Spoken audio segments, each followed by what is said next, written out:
चलिए आइए हिस्ट्री। यहाँ पर चल रहा था कौन तुर्क आक्रमणकारी हो गया था ना, तुर्क मुस्लिम आक्रमण हो गया था। चलिए आगे बढ़ जाएंगे।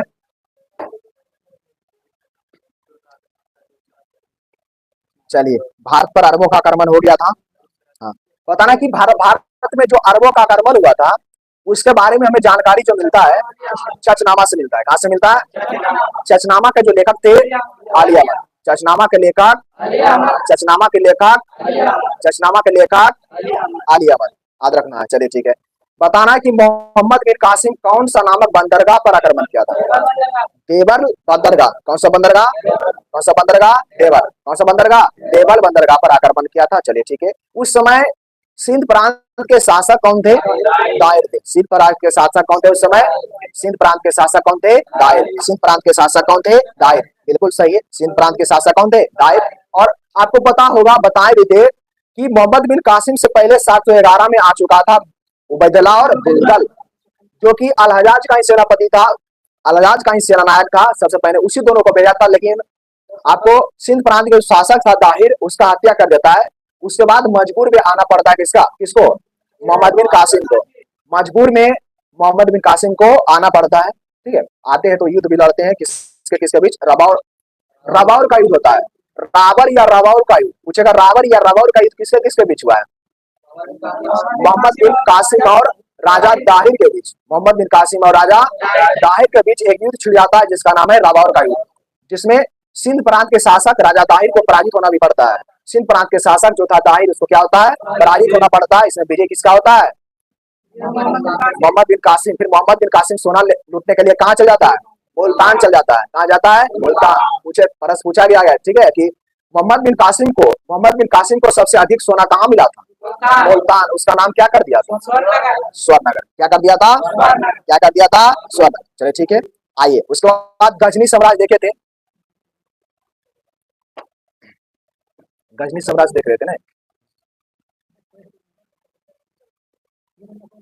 उसको क्या हम उलटे हैं? यही नहीं उलट रहा है। हाँ, हमको सब पता है। ठीक है, हम उल्टे हैं।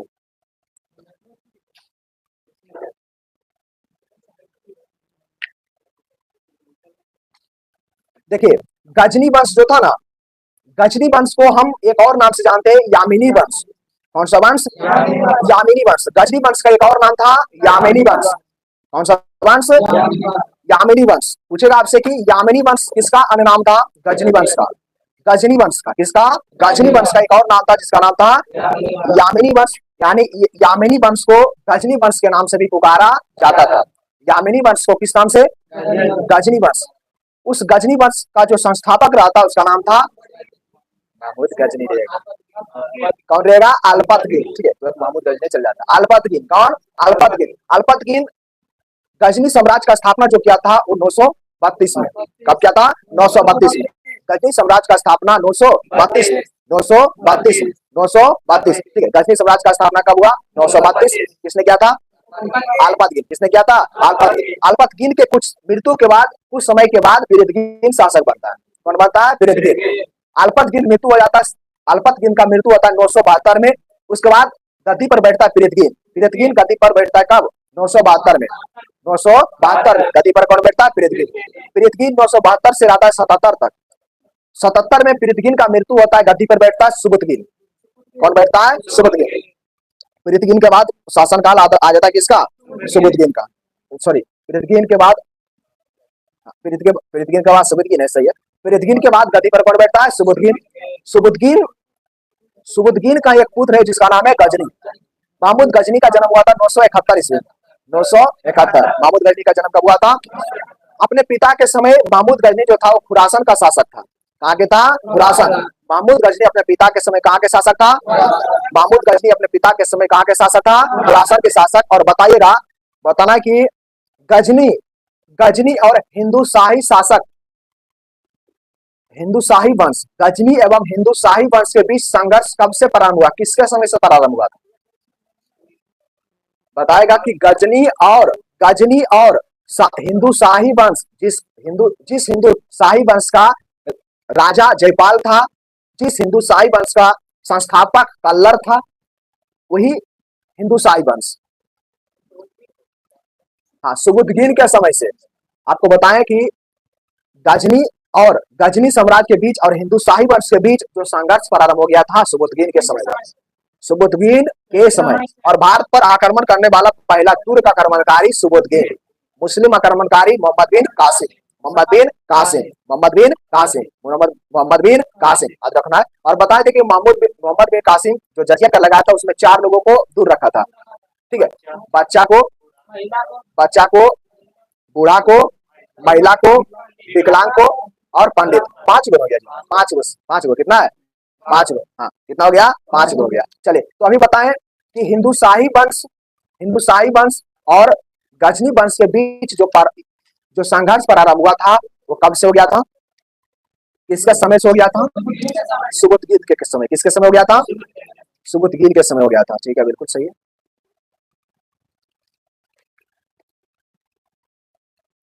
चलिए, यहां से बताना कि महमूद गजनी जो है शासक कब बना था, महमूद गजनी शासक कब बना।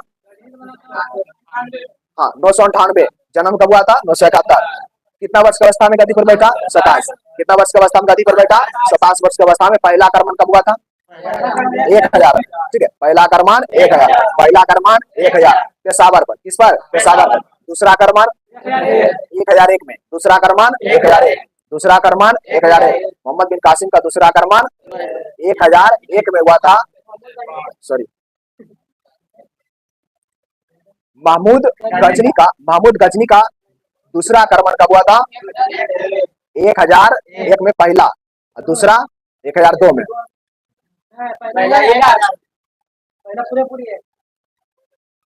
नहीं, सही है, ठीक है। 1000 में पहला और 1001 में दूसरा। तो 1001 में जो दूसरा हुआ था वो किसके बीच हुआ था, किस पर क्या था, किसके बीच हुआ था। 1001 में शाही वंश के राजा जयपाल, शाही वंश का राजा जयपाल, तो शाही वंश का जो राजा जयपाल था उसी पर आक्रमण किया था। कब, 1001 में। और बताए थे कि शाही वंश का राजा जो जयपाल था वो हार गया था। ठीक है, जब आक्रमण किया था वो क्या हो गया था, हार गया था। हाँ, तो हारने के क्रम में वो क्या कर दिया था, आत्महत्या कर दिया था, आत्महत्या कर दिया था। ठीक है, कौन, जयपाल। कौन सा वंश के था, शाही वंश। कौन सा वंश के था, शाही। कौन सा वंश के था, शाही वंश। उसके बाद 1008 में महमूद गजनी का अगला आक्रमण जो हुआ था कब हुआ था, 1008 में, 1008 में। और 1008 में जो अगला आक्रमण किया था नगरकोट के विरुद्ध किया था, नगरकोट। पूछेगा आपसे कि बताइए महमूद गजनी नगरकोट पर आक्रमण कब किया, नगरकोट पर आक्रमण कब किया, नगरकोट पर आक्रमण कब किया, 1008। चलिए, उसके बाद 1009 में अगला आक्रमण 1009 में किया है किसका, जयपाल का पुत्र आनंद पाल। जयपाल का एक पुत्र था जिसका नाम था आनंद पाल, जयपाल का पुत्र आनंद पाल। आनंद पाल का भी क्या कर दिया था, हत्या। ठीक है, कब, 1009 में, 1009 में, 1009 में। चलिए, ठीक है, बिल्कुल। आगे बताएगा कि हिंदुशाही वंश का क्षेत्र कहां तक विस्तार था, हिंदुशाही वंश का क्षेत्र कहां तक विस्तार था, पंजाब, अफगानिस्तान, सिंध, पंजाब, अफगानिस्तान, सिंध, ये सब क्षेत्र में किसका एरिया था, हिंदुशाही वंश। हिंदुशाही वंश का जिसका स्थापना किया था कल्लर। किसने किया था, कल्लर। किसने किया था, कल्लर। चलिए, ठीक है, बिल्कुल। चलिए, उसके बाद 1009 में जो बताए जयपाल के पुत्र आनंद पाल को पराजित किया। उसके बाद अगला जो आक्रमण इसका रहा था 1014 में, 1014 अगला आक्रमण कब रहा था, 1014 में महमूद गजनी ने थानेश्वर पर आक्रमण किया। महमूद गजनी 1014 में किस पर आक्रमण किया, किस पर किया, थानेश्वर। किस पर किया, थानेश्वर। किस पर किया था, थानेश्वर। और अंत में 1018 में 1018 में कन्नौज पर, कन्नौज और मथुरा। कुछ आपसे बताइए कि महमूद गजनी 1018 में किस पर आक्रमण किया था, कन्नौज और मथुरा, कन्नौज और मथुरा, कन्नौज और मथुरा, कन्नौज और मथुरा। ठीक है, बिल्कुल सही। कौन, महमूद गजनी। कहाँ, कन्नौज और मथुरा पर। कब, 1018। कब क्या था, 1018। कब क्या था, 1018। चलिए, बिल्कुल सही। और इसका सबसे सुप्रसिद्ध आक्रमण जो रहा था सोमनाथ मंदिर 1025 में, 1025। और भारत में इसका लास्ट आक्रमण 1027 जाटों के विरुद्ध, लास्ट आक्रमण 1027 जाटों के विरुद्ध। और 1030 में इसका क्या होता है, 1030 में क्या होता है, मृत्यु हो जाता है। 1030 में किस क्या होता है, मृत्यु हो जाता है। और पूछेगा यहाँ से प्रश्न की, बताइए महमूद गजनी के साथ साथ कौन आए थे? महमूद गजनी के साथ आने वाला विद्वान कौन था? अलबरौनी था, फिरदौसी था, उतबी था, फारूकी था। जिसमें शाहनामा के लेखक फिरदौसी, किताबुल हिंद के लेखक अलबरौनी, किताबुल यामिनी के लेखक उतबी, किताबुल यामिनी के लेखक यामिनी के लेखक किताबुल यामिनी के लेखक उतबी था। किताबुल यामिनी के लेखक कौन था? किताबुल यामिनी के लेखक उतबी था। किताबुल हिंद के लेखक कौन था? अलबरौनी था। उसी को बोल सकते ना तारीख हिंद, तारीख हिंद, तारीख हिंद। तबकात ए नासरी मिनाज उस सिराज के द्वारा लिखा गया है, ठीक है। तबकात ए नासरी पुस्तक मिनाज उस सिराज लिखा है। तबकात ए नासरी कौन लिखा है? मिनाज सिराज, मिनाज उस सिराज, तबकात ए नासरी, तबकात ए नासरी। एक और है ताकीब हिंद अलबरौनी के द्वारा, ताकीब हिंद अलबरौनी। ताकीब हिंद किसने लिखा? ताज उल मासिर किसने लिखा? ताज उल मासिर हसन निजामी। ताज उल मासिर कौन लिखा है?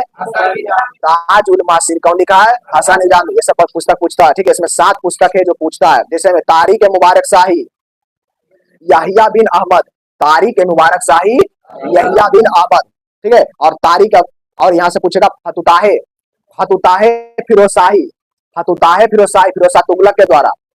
फतुताहे फिरोज शाही का फिरोज शाह तुगलक। और तारीख फिरोज शाही किसने लिखा है? तो जियाउद्दीन बर्नी। तारीख फिरोज शाही किसने लिखा है?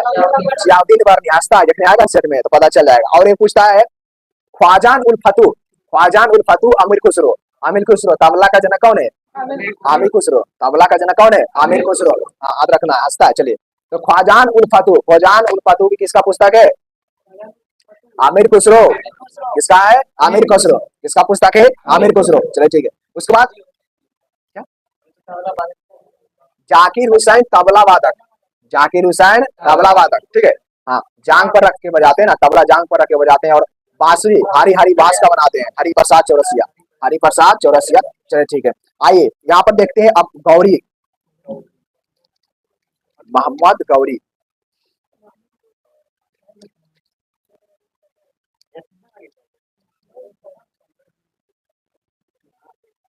चलिए, बताना कि महमूद गौरी जो था वो गौर का शासक कब बना? महमूद गौरी गौर का शासक कब बना था? 1173। महमूद गौरी गौर का शासक कब बना? ये बात याद रखना कि गौर वंश का उदय जो हुआ था ना, वो 12वीं शताब्दी में हुआ था, ठीक है। गौर वंश का उदय कब हुआ था? 12वीं शताब्दी। गौर वंश का उदय कब हुआ था? कौन सा शताब्दी में हुआ था? क्या बोला? 1173 में महमूद गौरी गौर का क्या बना था? शासक। भारत पर इसका पहला आक्रमण 1175, 1175 कहाँ? मुल्तान, दूसरा पाटन होगा। 1175 मुल्तान पर किया था ना। और दूसरा आक्रमण जो 1178 में किया था ना, हाँ, उस गुजरात, उस समय गुजरात का जो शासक था उसका नाम था भेमद्वितीय। क्या नाम था? भेमद्वितीय। यहाँ से प्रश्न बनेगा कि बताइए महमूद गौरी गौर का शासक कब बना? 1173। मोहम्मद गौरी भारत पर पहला आक्रमण कब किया? 1175। मोहम्मद गौरी दूसरा आक्रमण कब किया? 1178, 1178, 1178। चलिए ठीक है, बिल्कुल सही, 1178। लेकिन यहाँ से पूछेगा कि पहला आक्रमण कहाँ किया था? महमूद गौरी पहला आक्रमण मुल्तान पर कहाँ किया था? मुल्तान। और दूसरा आक्रमण पंजाब के क्षेत्र में किया था। उसमें पंजाब का जो शासक था उसका नाम था भेमद्वितीय। और भेमद्वितीय ने आबू पहाड़ी के नीचे क्या किया था?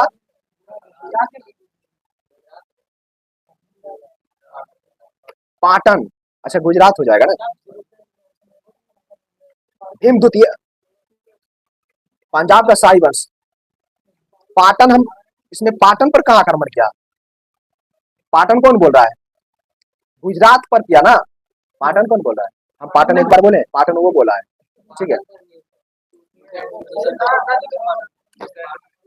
तो उस समय क्षेत्र पड़ता होगा गुजरात में, ठीक है। तो उस समय क्षेत्र पड़ता होगा गुजरात में। आज का बात है, 1173 का बात है। हाँ, तो गुजरात पर आक्रमण किया था। उसमें गुजरात का जो शासक था ना उसका नाम था भेमद्वितीय। बस यहीं से प्रश्न पूछेगा आपसे कि जिस समय मोहम्मद गौरी का दूसरा आक्रमण हुआ था भारत पर, उस समय वहां के शासक कौन था? भेमद्वितीय। भेमद्वितीय। हाँ, कौन सा पहाड़ी के नीचे पराजित किया गया था? तो ये भी पूछेगा, आबू पहाड़ी का नीचे। हाँ, इसका एक माता था जिसका नाम था गुजरात में पाटन, ठीक है।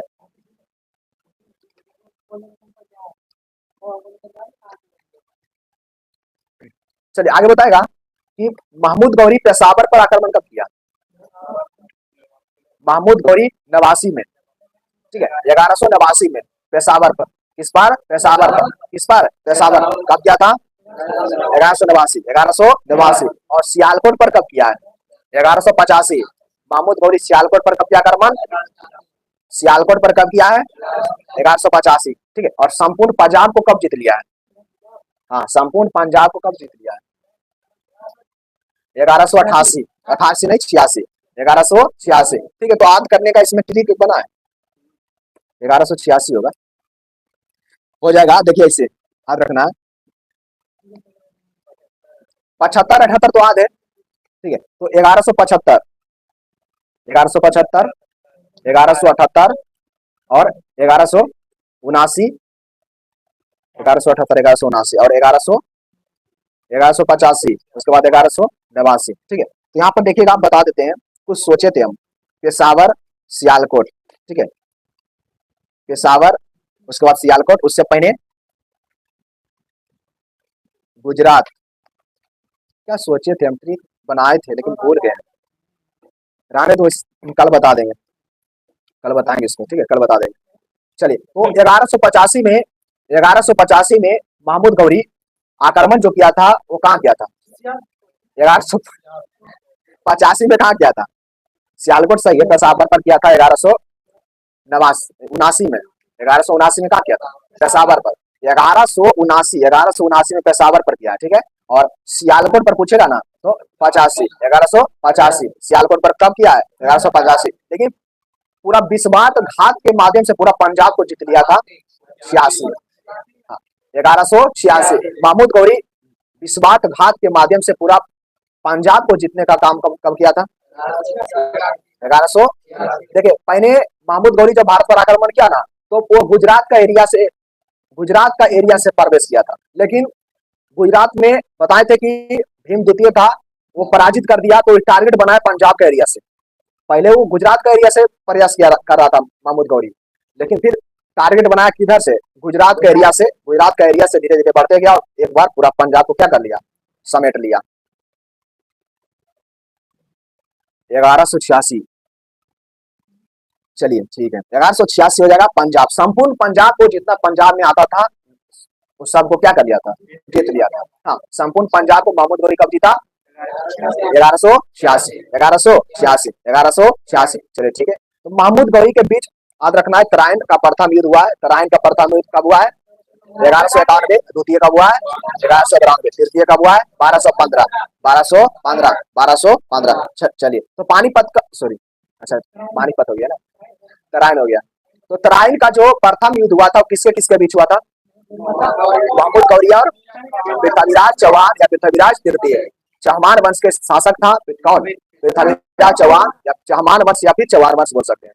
तो पृथ्वीराज चौहान, जिसमें कि पृथ्वीराज चौहान तराइन के प्रथम युद्ध में क्या होता है? विजय हो जाता है।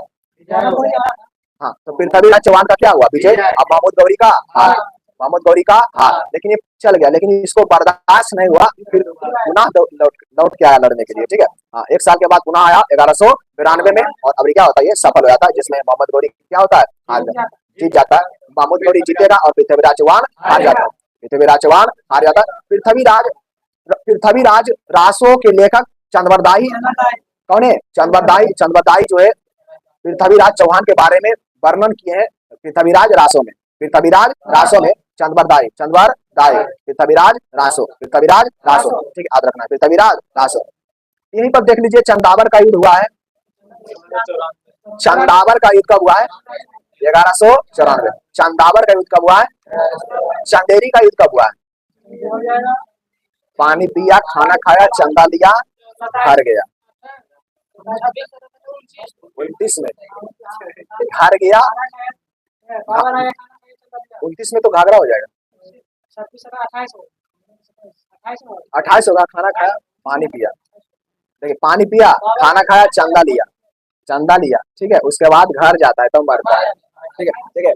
1526 में पानीपत का युद्ध, 1527 में खानवा का युद्ध, 1528 में घाघरा का युद्ध, और 1500 सॉरी चंदेरी का युद्ध, 28 में चंदेरी होगा। खाना, पानी पिया, खाना खाया, चंदा लिया, घर गया, मर गया।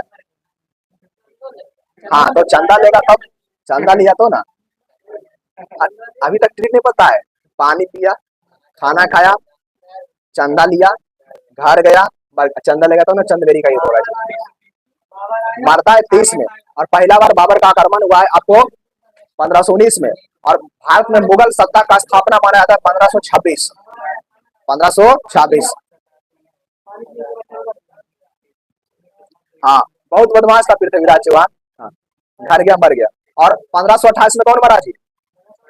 1528 में कौन मरा? राणा सांगा, बेचारा को जहर दे दिया था, जहर दे दिया था, उसका मृत्यु हो गया था राणा सांगा को। हाँ, राणा सांगा का मृत्यु हो जाता है। क्या इब्राहिम लोधी के बारे में पूछता है कि बताइए वो कौन सा शासक था जो मैदान में युद्ध करते हुए मारा गया? इब्राहिम लोधी, इब्राहिम लोधी, इब्राहिम लोधी, इब्राहिम लोधी, इब्राहिम लोधी, याद रखना है, ठीक है, इब्राहिम लोधी। और 1193 में देखिए, आप देखिए यहाँ पर पता होगा कि ये जो महमूद गौरी था, महमूद गौरी का एक गुलाम था जिसका नाम था कुतुबुद्दीन ऐबक। महमूद गौरी का एक गुलाम था जिसका नाम था कुतुबुद्दीन ऐबक। महमूद गौरी का क्या कौन? महमूद गौरी का बहुत सारे गुलाम था। 4 हो जाएगा, इल्तुतमिश भी हो जाएगा ना, इल्तुतमिश भी हो जाएगा, कुबाचा भी हो जाएगा, एल्दौज भी हो जाएगा, और कुतुबुद्दीन ऐबक भी होगा, कुतुबुद्दीन ऐबक भी हो जाएगा। तो इल्तुतमिश एल्दौज और कुबाचा को मार देता है, पानी में डुबा डुबा कर दोनों को जान ले लेता है, ठीक है। यल्दौज और कुबाचा का हत्या कौन करता है? इल्तुतमिश। कौन करता है? इल्तुतमिश।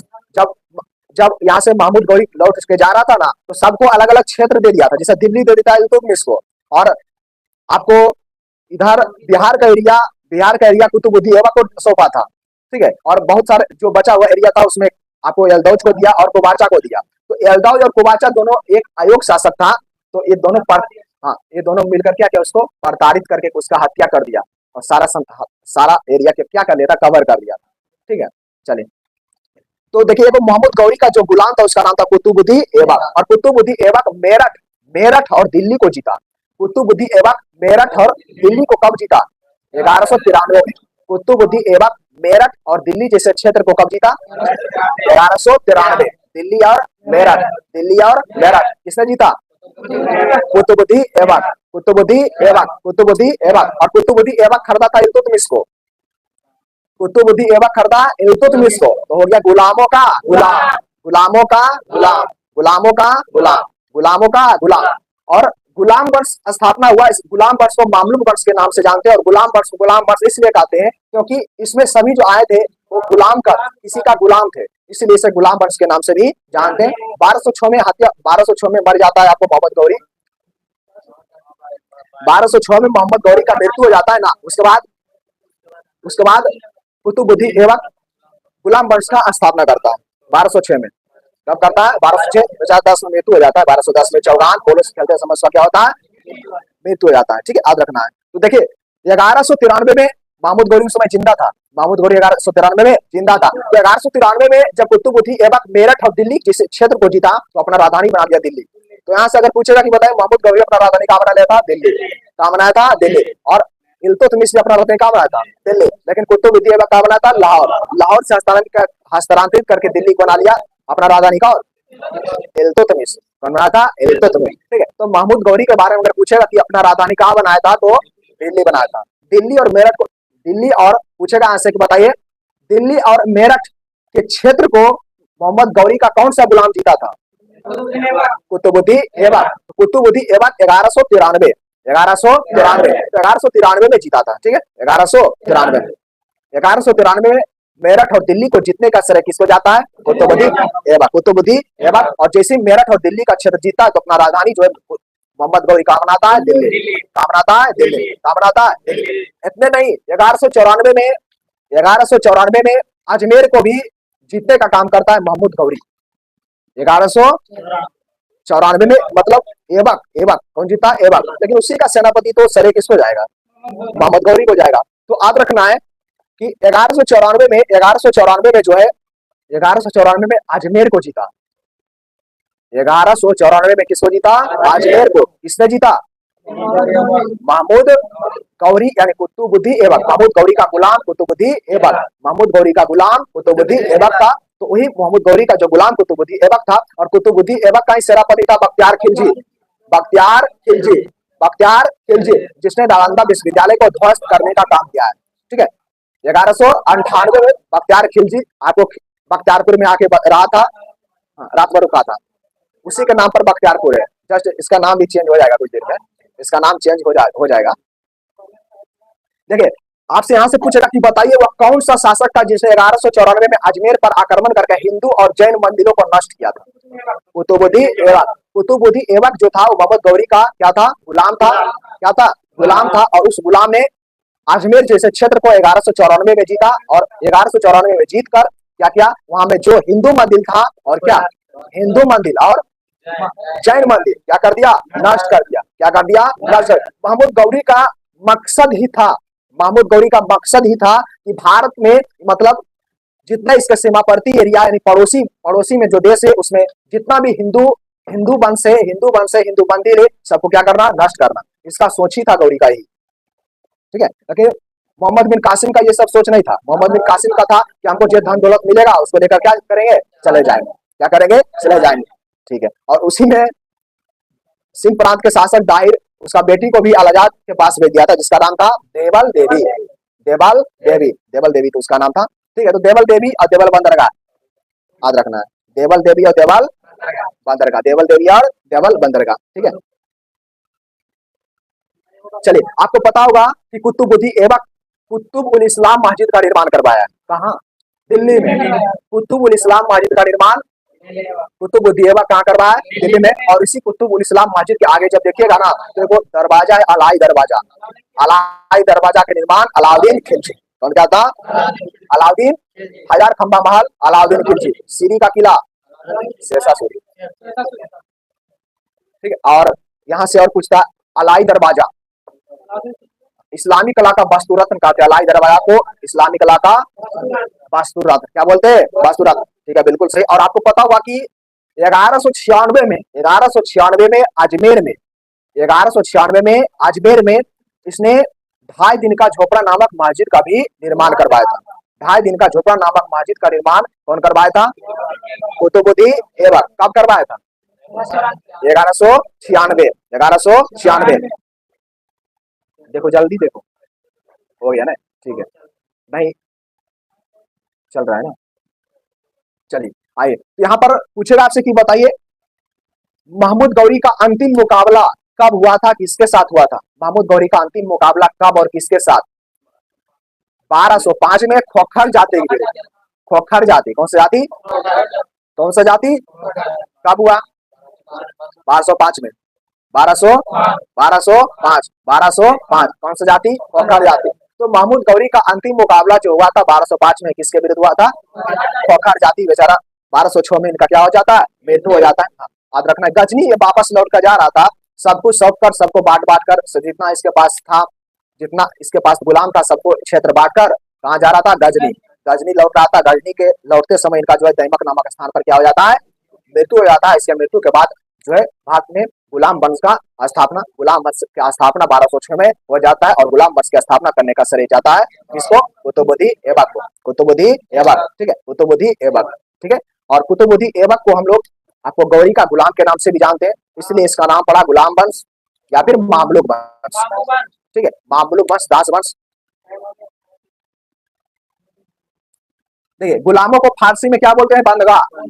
गुलामों को फारसी में बंदगाह। गुलामों को फारसी में बंदगाह। गुलामों को फारसी में क्या बोलते हैं? बंदगाह। तो कुतुबुद्दीन ऐबक से लगता है सब कुछ तो हो ही गया, कुछ पॉइंट बचा हुआ है। जैसे में बचा हुआ है, इसे लाख बख्श के नाम से जानते हैं। लाख बख्श के नाम से जानते हैं बुद्ध गजनी को कहते हैं बुद्ध। ठीक है, मूर्ति भंजक बुद्ध महमूद गजनी को कहते हैं। महमूद गजनी को बुद्ध मूर्ति भंजक सबके नाम से जानते हैं किसको? महमूद गजनी को। और कुतुबुद्दीन ऐबक को लाख बख्श के नाम जानते हैं। लाखों रुपया क्या करता था? दान देता था, इसीलिए इसे कहते हैं लाख बख्श। क्या बोलते हैं इसे? क्या बोलते हैं इसे? लाख बख्श। ठीक है, बिल्कुल सही है। अभी वर्तमान में बताएगा, वर्तमान में कुतुब मीनार की ऊंचाई कितना फीट है? 234 फीट। 234 फीट है। ठीक है, 9 फीट बड़ा है, पहले 225 फीट था। 225 फीट था। फिरोज शाह तुगलक। ठीक, तो महमूद बोले कुतुबुद्दीन ऐबक सिर्फ इसका नींव डाल पाया था, पूरा कराने का श्रेय जाता है इल्तुतमिश को।